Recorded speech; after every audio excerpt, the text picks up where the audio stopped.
Outro recorte importante é acerca de apadrinhamento afetivo.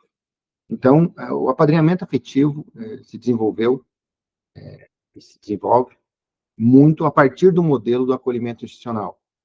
Ou seja, quando a gente vai ao desenvolvimento histórico dos programas e agora do serviço, eu prefiro o serviço, mas eu nunca deixo de abordar. Eventualmente, o nome de fantasia não desnatura a essência do serviço. Então, se é acolhimento familiar, melhor que seja denominado serviço de acolhimento familiar, mas se eventualmente foi denominado, historicamente, inclusive, como programa, ou eventualmente com outro nome, aliás, nesse sentido, é importante perceber e refletir sobre a ideia de guarda subsidiada, que isso sim, são institutos diferentes.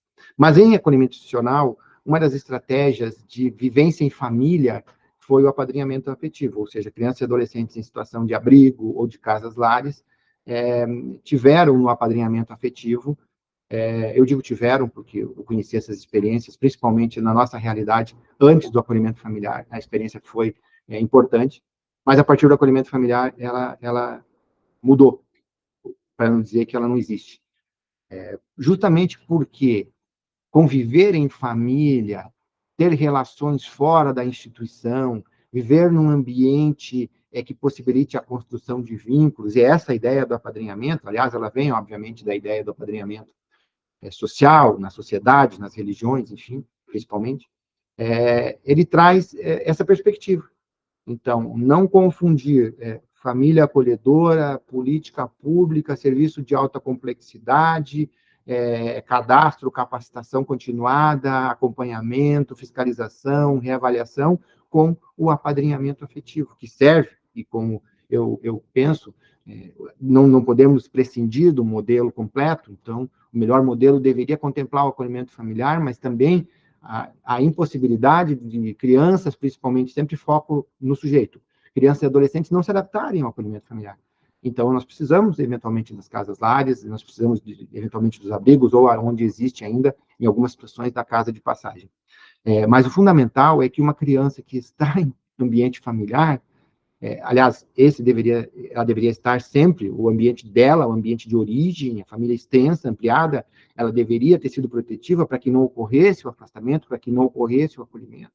Então, é disso que falamos, é isso que se espera, que viver fora da instituição, viver no contato, viver na vizinhança, na comunidade, nas manifestações sociais, religiosas, culturais, de lazer, enfim, isso favorece, obviamente, o desenvolvimento da criança.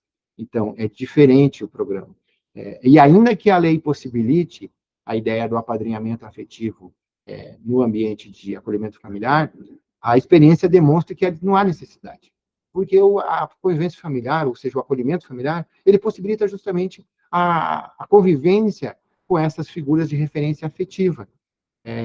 Assim como o apadrinhamento possibilitava, e isso periodicamente, a convivência com uma figura afetiva, o padrinho ou a madrinha.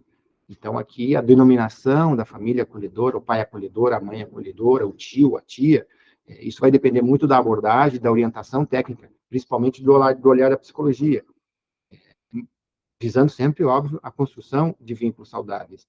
Mas o que ocorre na família acolhedora ocorre de forma individualizada, de forma contínua, de forma permanente, diferente do apadrinhamento afetivo, que muitas vezes decorre em períodos, em finais de semana, ou a cada 15 dias. Então, nesse sentido, marcar a diferença entre apadrinhamento afetivo e a serviço de acolhimento familiar, para não confundi-los, porque o ambiente de acolhimento familiar já garante esse contato, já garante essa situação individualizada, já garante a manutenção, o desenvolvimento de vínculos, e já garante que a criança ou adolescente sejam atendidos fora da instituição. E, assim sendo, a vinculação do protegido está sendo desenvolvida de uma forma mais esperada, pelo menos dentro do modelo que se coloca. Resumindo, não confundir apadrinhamento afetivo com serviço de acolhimento familiar, com família acolhedora.